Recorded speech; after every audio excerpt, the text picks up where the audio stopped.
것이 너희 힘이니라 하고, 느헤미야 9장 1절. 그달 29날에 이스라엘 자손이 다 모여 금식하며 굵은 베옷을 입고 뒷걸을 무릅쓰며. 아멘. 우리 가까이 계신 분들, 또 가족끼리 서로 교제하십니다. 오늘도 참으로 좋은 날입니다. 오늘도 참으로 좋은 날입니다. 네, 한 번 더 잘 되고 있습니다. 잘 되고 있습니다. 여러분의 고백대로 잘 될 줄로 믿습니다. 우리 모두가 하나님 한번 만났으면 좋겠지요. 하나님 한번 만나면 여쭤보고 싶은 것도 많지요. 또 하나님 뵈면은 부탁하고 싶은 것도 있지요. 이런 것도 저런 것도. 그런데 하나님을 어떻게 만날 수 있을까요? 하나님을 어떻게 경험할 수 있을까요? 보통 우리는 하나님을 경험할 때가 일일 수양회 할 때든지, 그렇지 않으면 부흥회 할 때든지, 어떤 특별한 이벤트 할 때 하나님을 만난다는 생각을 더 많이 하는 경우가 있습니다. 그럴 때 하나님을 더 많이 만날 것 같고. 그런데 성경을 보니까 하나님을 만나는 게 꼭 그런 이벤트 할 때만 만나는 게 아니에요. 하나님을 만날 때는 아브라함은 상수리 나무 밑에서 만났어요. 그리고 기드온은 그냥 굴 속에서 탈곡하는 타작일하다가 거기서 하나님을 만났어요. 삼손의 어머니는 밭에서 하나님을 만났는데 하나님 만난지도 잘 몰랐어요. 그래서 남편의 도움을 구하기도 했지요. 사가랴는 늘 기도하는 일상에 기도하다가 하나님을 만났어요.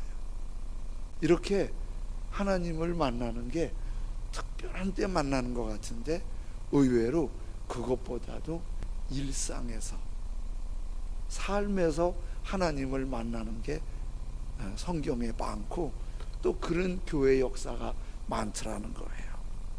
오늘 9장 1절은 이렇게 시작해요.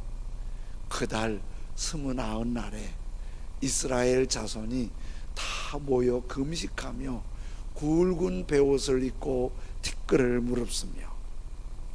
여기서 29날은 24일을 말하지요. 근데 그달은 몇 월을 말할까요? 1월일까요?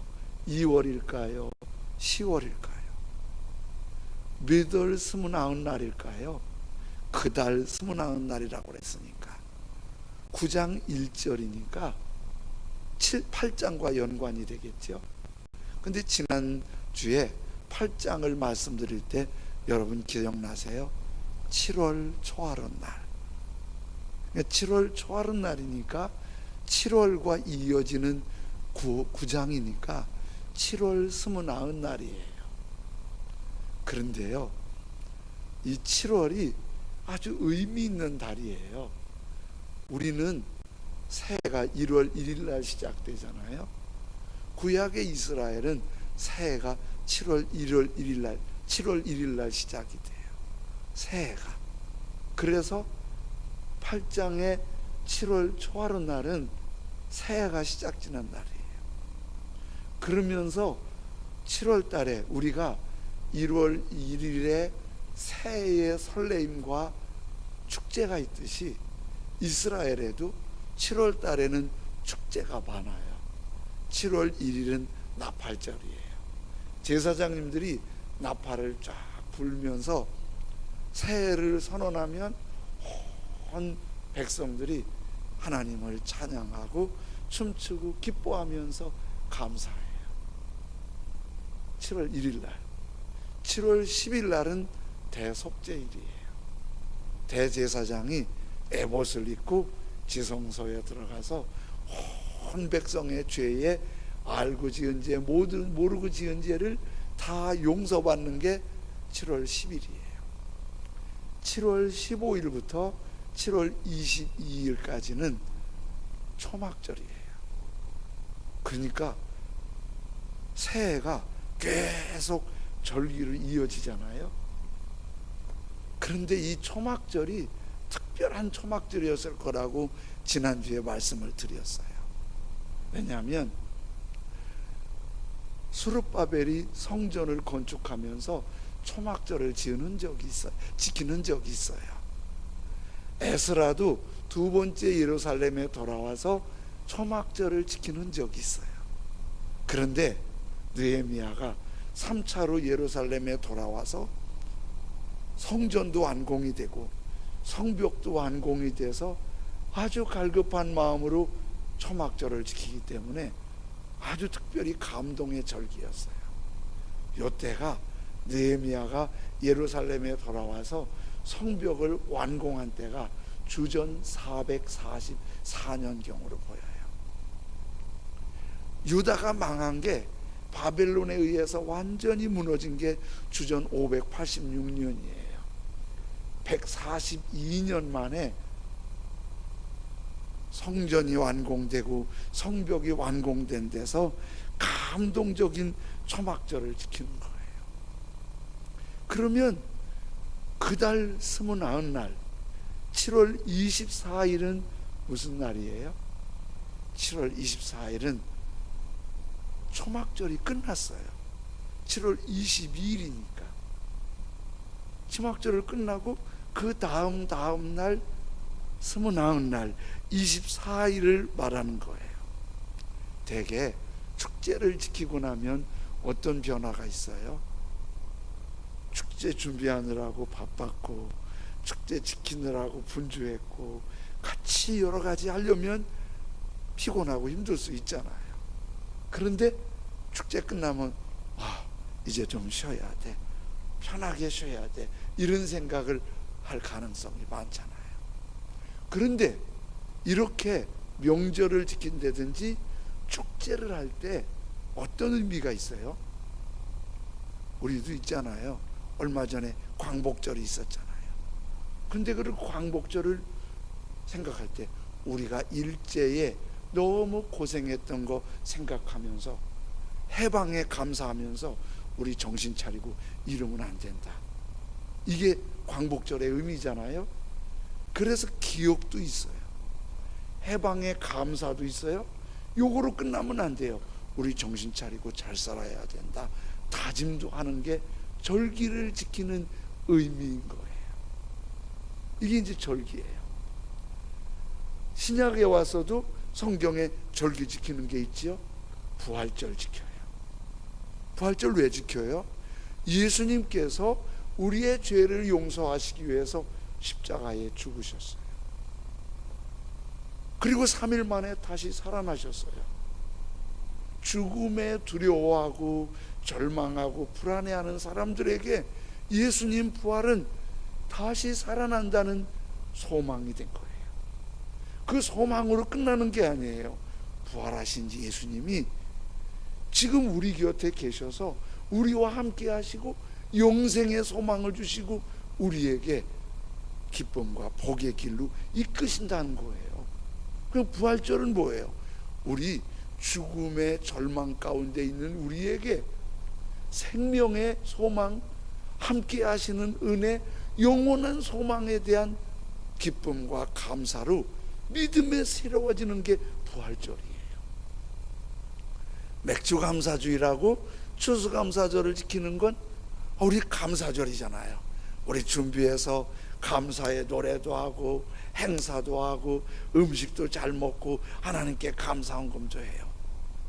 그런데 그날만 유독이 감사하고 그날만 감사하자고 많이 얘기하고 그날만 감사 얘기 많이 하고 1년에 2번만 감사하고 나머지 감사 아무것도 안 해요.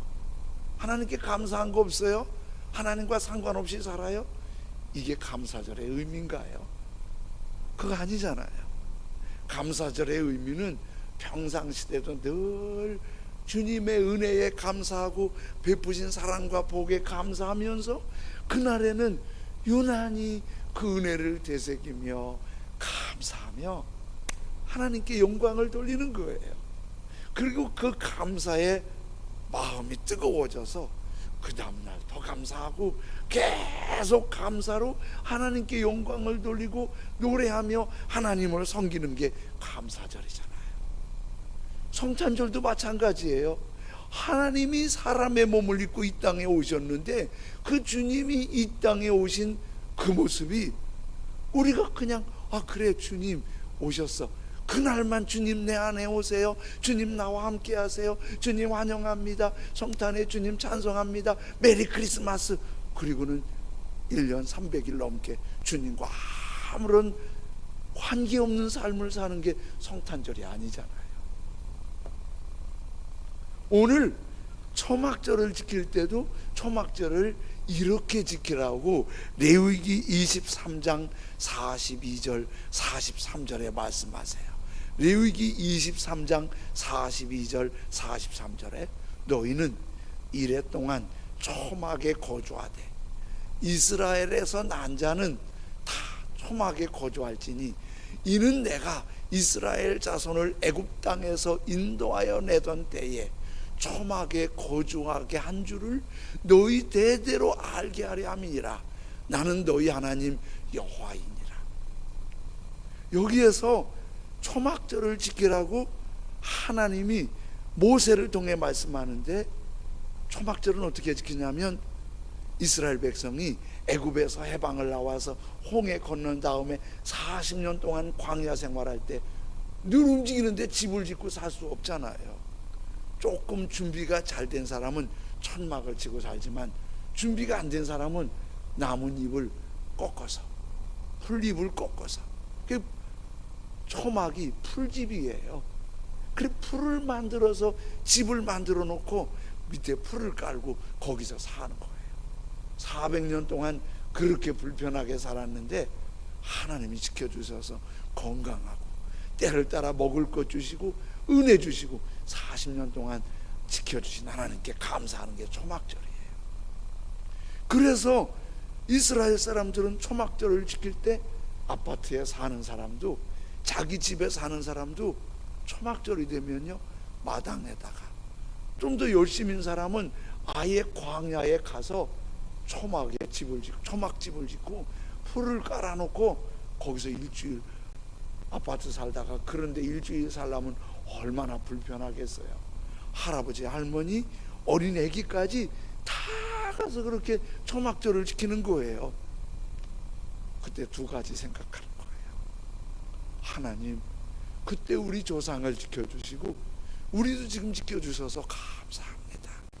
또 한 가지는 자녀들에게 엄마 힘들어요, 불편해요, 빨리 집에 가고 싶어요, 막 그렇게 할 때 아니야, 우리 조상들은 40년 동안 살았어, 그래도 하나님이 지켜주셨잖아, 그러면서 하나님께 감사하도록 하는 게 초막절이라는 거예요.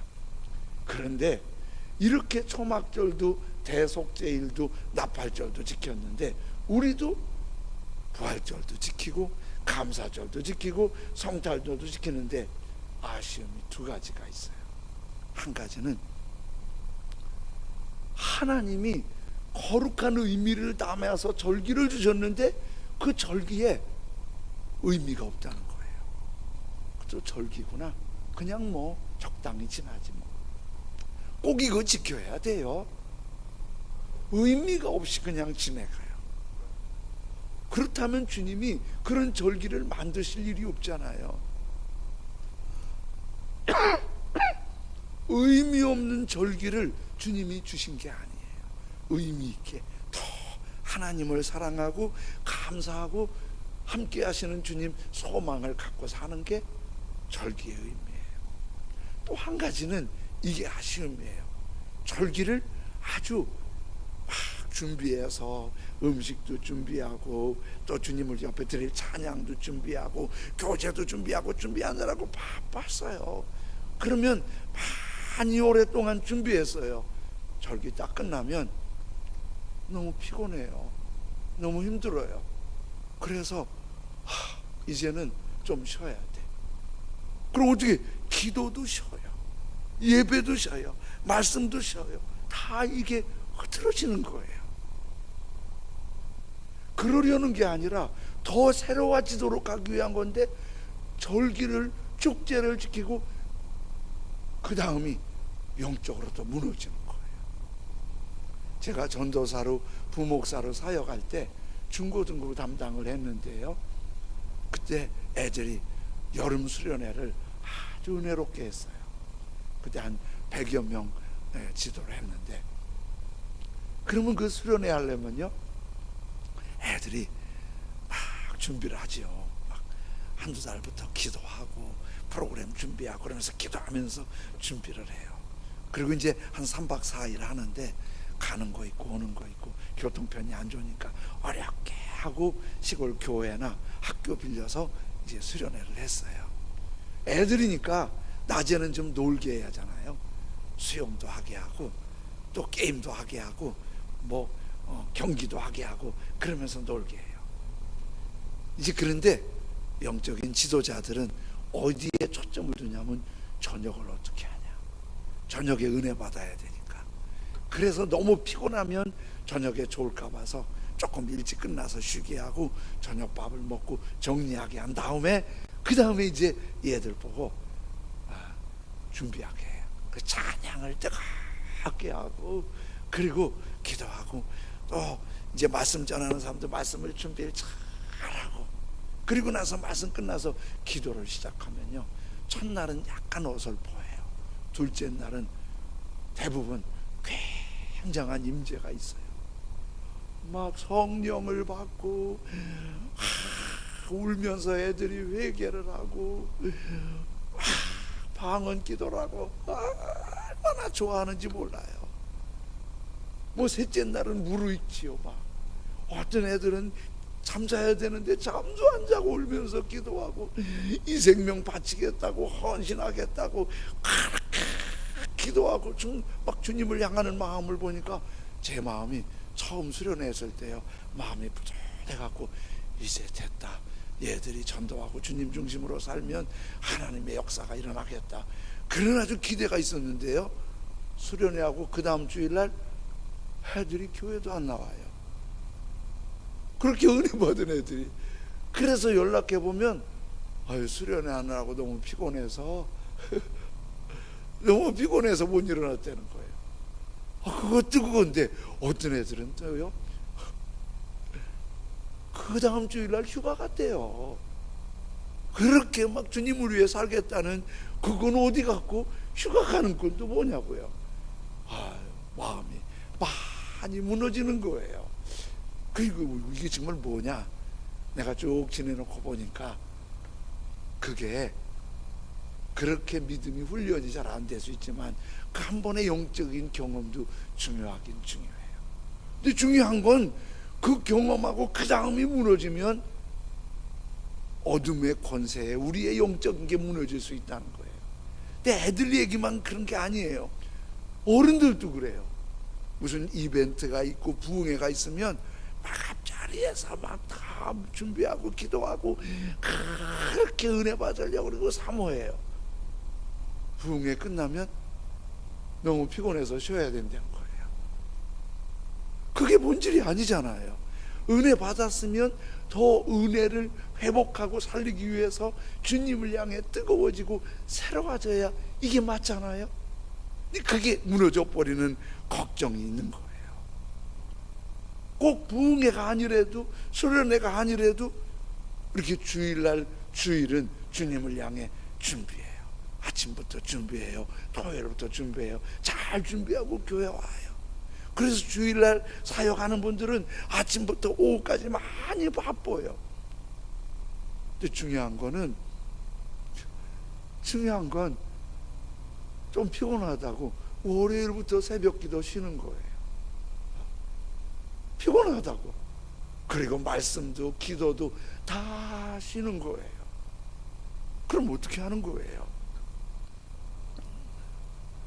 그런데 이게 절기의 아쉬움인 거예요.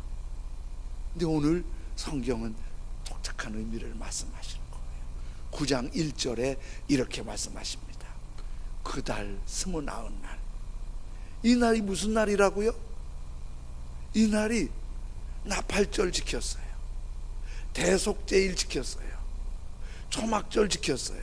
그러니까 1월 1일부터 1월 22일까지 영적인 분위기가 확 살아있는 거예요. 이게 우리로 생각하면, 우리는 요즘엔 그렇지 않은데 시골에서 살 때 보면 구정 명절이 길었어요. 구정 지키기 위해서 한두 달부터 준비해요. 음식도 준비하고 막 준비해요. 그리고 구정 하루만이 아니라 그 다음 날도 서로 찾아가서 방문하고 세배하고 막 그렇게 돌아다녀요. 그러면서 음식도 먹고 윷놀이도 하고 막 동네 척사대회도 하고 흥겹게 하잖아요. 언제쯤 끝나요? 정월 대보름날 한 보름 가는 거예요. 그날 오곡밥 먹고 나물 먹고 척사대회까지 하고 그러면서 대략 한 해 시작하는 축제가 끝나는 분위기가 지금 이스라엘에도 있었던 거예요. 1일부터 22일까지 단순히 그렇게 노는 분위기가 아니라 영적인 분위기가 막 이어진 거예요. 그런데 1절에 어떻게 해요? 그달 29날 축제가 다 끝났어요. 이제 쉬어야 돼요. 이제 말씀도 안 읽어요. 기도도 안 해요. 하나님과 좀 멀어져요. 그런데 이스라엘은 달라졌어요. 그 다음 29날에 이스라엘 자손이 다 모여 금식하며 굵은 베옷을 입고 티끌을 무릅쓰며, 이스라엘 자손이 모여서 오히려 이젠 우리 좀 놀자, 먹자, 즐기자, 아이고 그동안 했잖아, 이게 아니야. 오히려 금식하며 베옷을 입고 티끌을 무릅썼어요. 이 티끌을 무릅쓴다는 뜻은 이런 뜻이에요. 원래 하나님이 사람을 만드실 때 흙으로 만드셨잖아요. 이 흙은 약간 수준 있는 번역이에요. 흙이 뭐가 모아서 된 거예요? 티끌이 모아서. 그래서 하나님이 사람을 만들 때 티끌로 만든 거예요. 그래서 티끌을 뒤집어 쓰는 거는, 하나님 제가 티끌입니다. 우리가 이렇게 몸이 있으니까 참 몸이 귀한데, 장례를 치를 때 보면 하나님이 생명을 거두시고 이 몸이, 요즘은 대부분 화장을 하잖아요. 화고에 모시고 나면 얼마 안 있으면 하얀 잿가루가 돼서 나와요. 흙으로 가요. 우리가 티끌이에요. 그래서 하나님 제가 티끌이에요. 제가 아무것도 할 수 없어요. 명절에 은혜 받은 게 이렇게 보여지잖아요. 명절에 은혜 받은 게 제가 티끌이에요. 보잘것 없어요. 주님 없이는 살 수 없어요. 주님만이 나의 힘이에요. 이게 지금 초막절을 지킨 은혜 받은 영성인 거예요. 은혜 받았으니까 이렇게 금방 물러나는 게 아니에요. 은혜 받았으니까 더 영적으로 깨어나고 일상이 회복이 되는 거예요. 이거를 여기서 끝나지 않고 이제 주일을 지키고 나서 월요일부터 일상은 어떻게 돌아가야 할지, 절기를 지키고 나서 우리의 일상이 어떻게 해야 복된 생활을 하게 되는지, 이거를 주님이 말씀해 주세요. 한 가지는 9장 2절입니다. 9장 2절, 모든 이방 사람들과 절교하고 서서 자기의 죄와 조상들의 허물을 자복하고. 이게 무슨 뭐지요? 이게 이방 사람들과 절교하는 게 대단히 어려웠어요. 왜냐하면 예루살렘은 벌써 100년 넘게 140년 이방 사람들이 살고 있었어요. 거기에 하나님의 백성들이 하나님을 섬기는 마음으로 예루살렘에 돌아왔어요. 그들과 함께 어울려 살아야 돼요. 서로 베풀고 돕고 사랑하며 살아야 돼요. 그런데 그렇게 살다 보니까 그 사람들의 죄된 풍습이 몸에 배었어요. 절교했다는 건 온전히 회개했다는 거예요. 조상들의 허물도 자복했어요. 지금 142년 만에 지키는 나팔절인데 142년 동안 예루살렘이 망했어요. 바벨론 포로로 끌려갔어요. 혹독한 아픔을 당했어요. 지금도 쉽지 않은 아픔을 당해요. 이게 므낫세 왕 때, 아하스 왕 때, 아합 왕 때 수많은 하나님 앞에 허물들을 그때 탓하는 게 아니에요. 그 흐름이 우리 안에 있으니 우리 고쳐주세요. 새롭게 해주세요. 이렇게 죄와 허물을 자복하는 건 뭐예요? 하나님 기뻐하지 않는 것들 버리는 거예요. 하나님 미워하시는 걸 등지는 거예요. 자백은. 그리고 하나님 기뻐하시는 그 일에 내가 삶을 드리는 거예요. 우리의 일상이 은혜 받았으니까 이제 괜찮은 게 아니라 은혜 받았으니까 더 주님께로, 월요일도 더 깨어서, 화요일도 더 깨어서, 새벽에도 깨어서, 저녁에도 깨어서 일하는 일 가운데도 우리는 또 죄 가운데 무너질 수 있어요. 허물 가운데 아파할 수 있어요. 주님을 근심하게 할 수 있어요. 그러나 주님은 다 열어놨어요. 죄 있는 자들아 다 내게로 오라. 주님 앞에 자백하면 저는 미쁘시고 의로우사 너희 죄를 사하시고. 이게 우리의 일상인 거예요. 우리가 주일날 기도할 때 한 주간 동안 우리가 맞아요, 그렇게 해야 돼요. 그것만이 아니라 매일매일 우리의 일상이 자백하고 고백하며 주님께 나아가는 거예요. 3절은 이렇게 말씀하고 있어요. 3절을 보기 전에 하나만 더 보고 넘어가겠어요. 히스기야가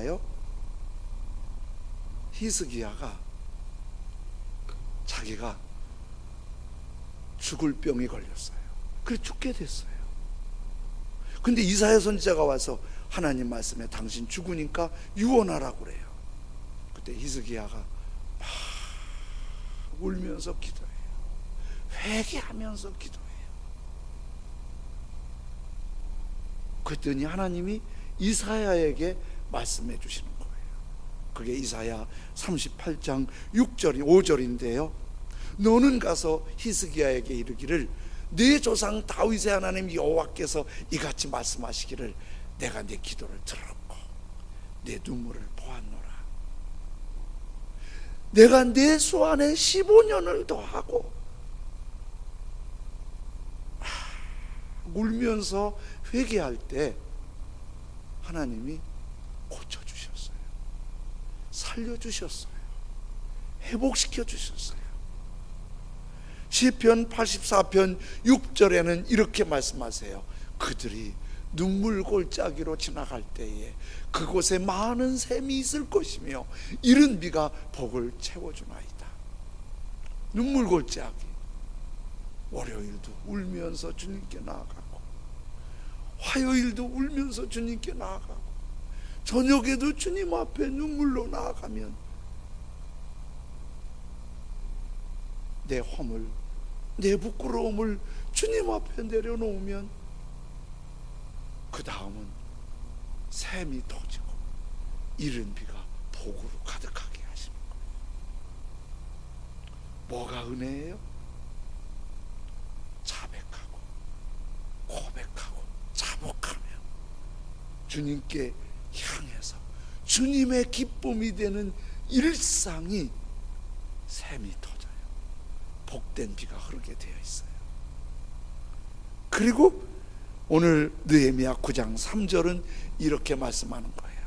이날 나 4분지 1은 제자리에 서서 그들의 하나님 여호와의 율법책을 낭독하고 나 4분지 1은 죄를 자복하며 그들의 하나님 여호와께 경배하는데, 이게 나 4분지 1이면 반나절 한 3시간은 말씀을 듣고 3시간은 기도하고, 말씀 듣고 기도하고, 말씀 듣고 기도하고, 자복하고 기도할 뿐만 아니라 하나님의 말씀이 함께하는 기도예요.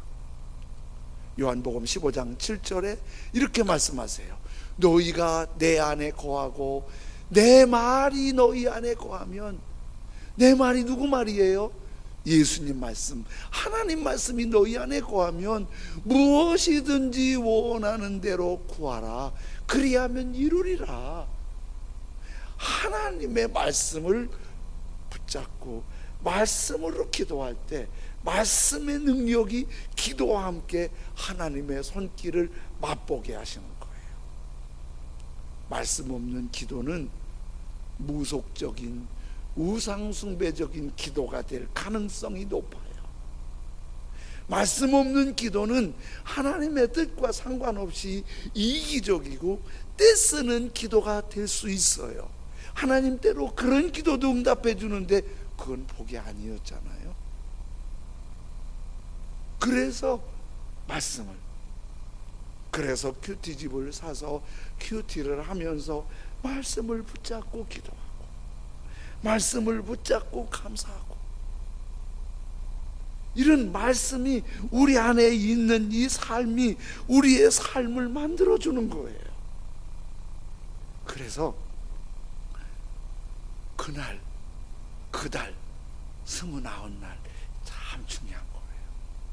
모든 절기가 끝난, 나팔절, 초막절이 끝난, 모든 행사가 끝난 그 다음 그들은 하나님 앞에 자복하면서 또 주님의 기쁨을 향해 일어섰어요. 그게 일상이에요. 하나님 말씀을 듣고 공부하고 큐티하고 외우면서 그 말씀을 붙잡고 기도했어요. 그게 일상이에요. 그걸로 끝나지 않았어요. 느헤미야 9장 38절에 이렇게 말씀하시는데요, 요거는 조금 쉬운 성경으로 적어왔어요. 현대인의 성경인데, 우리는 이 모든 일을 생각하며 다시 주를 섬기기로 합의하고, 온 백성들이 마음을 모았어요. 어떻게 하기로? 다시 주를 섬기기로. 주를 섬기는 게 뭘 말하는 거예요? 하나님 앞에 일상이 회개하고 자복하고 주님이 기뻐하시는 모습으로 변화되는 거예요. 그렇게 합의했어요. 그리고 말씀을 듣고 공부하고 말씀 붙잡고 기도하기로 그렇게 합의했어요. 합의한 거로 끝나지 않고 성명서를 작성했어요. 우리 이렇게 하자. 성명서를 작성했어요. 여기에 우리의 지도자들과 레위인들과 제사장들이 서명을 합니다. 영적인 지도자들이 사인을 했어요. 원래 성경 문화는 성명서 쓰고 사인하는 문화가 아니에요. 말씀이 능력인 거예요. 근데 이 성명서 쓰고 사인하는 문화는 페르시아 문화였어요. 어떤 문화가 중요한 게 아니에요. 중요한 건 뭐죠? 우리 이렇게 주님 섬기겠습니다. 일상이 하나님의 기쁨이 되고, 일상이 말씀으로 기도하고, 일상이 하나님을 향하는 감동이 있는 삶인 거예요. 이게 우리의 삶을 복된 길로 열어주시는 거예요. 짐 자무시 감독의 패터슨이라는 영화가 있었는데요, 이 영화는 주인공이 패터슨이에요. 주인공이 살고 있는 마을이 패터슨이에요. 패터슨은 직업이 버스 기사예요. 그래서 전 영화 보지는 않았고 평한 것만 읽었거든요. 그런데 처음 영화를 보면 아주 지루하게 느껴진대요. 패터슨이 아침에 일어나서 씻고 밥 먹고 출근해요. 버스를 타고 하루 종일 버스 운전을 해요. 저녁 되면 운전대 놓고 퇴근을 해요. 집에 와서 밥을 먹고 개를 산책시켜요. 그리고 저녁 들어와 자는 거예요. 일상이에요, 그냥 그렇게. 그런데 첫째 날, 둘째 날, 일상, 셋째 날까지 일상이 돌아가다가 넷째 날 조금씩 달라져요. 뭐가 달라지냐면 배처선이 똑같이 밥 먹고 아침에 출근했는데 버스 운전대를 잡았는데 타는 손님이 다르게 보이는 거예요. 슬픈 손님, 기쁜 손님, 밝은 손님, 무거운 손님, 건강한 손님, 몸이 편찮은 손님, 그 손님들을 관심 있게 보게 되는 거예요. 그러면서 새로운 걸 발견해요. 퇴근을 하잖아요. 퇴근을 하면은 개를 산책시키는데 밥 먹고 산이 달라 보여요. 나무가 달라 보여요. 풀이 달라 보여요. 그러면서 그 느낌들을 시를 쓰기 시작해요. 글을 쓰기 시작해요. 그러면서 삶이 시가 되고 삶이 작품이 되는 거예요. 우리의 일상도 새롭게 보면 새로워진다는 거예요. 우리 주님은 주의를 잘 지키기 원하세요. 예배 잘 드리기 원하세요. 절기 잘 지키기 원하세요. 그런데 그달 29날 일상을 생각해야 돼요. 일상도 신앙생활 잘하기를 원하세요. 일상 어떻게? 늘 자신을 말씀으로 돌아보며 자백하며 고백하며 주님이 기뻐하시는 모습으로 딛고 일어서는 거예요. 하나님 말씀 붙잡고 기도하면서 하나님의 비전과 하나님의 뜻을 따라서 일어나는 거예요. 그래서 큐티하는 거예요. 그래서 감사일기 쓰는 거예요.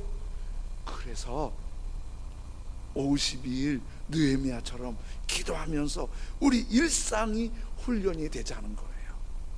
전에 우리 교회 오셨던 CCM 사역자 중에 한웅재 목사님이라는 분이 계셨어요. 이 한웅재 목사님이 노래를 하나 만들었는데 노래 제목이 일상, 은혜예요. 그 노랫말이 이렇게 노래를 하거든요. 창가에 내리는 햇살도 내 곁에 새로운 오늘도 생각해보면 다 주의 은혜지. 여러분, 창가에 햇살 보면서 은혜라고 생각하셨어요?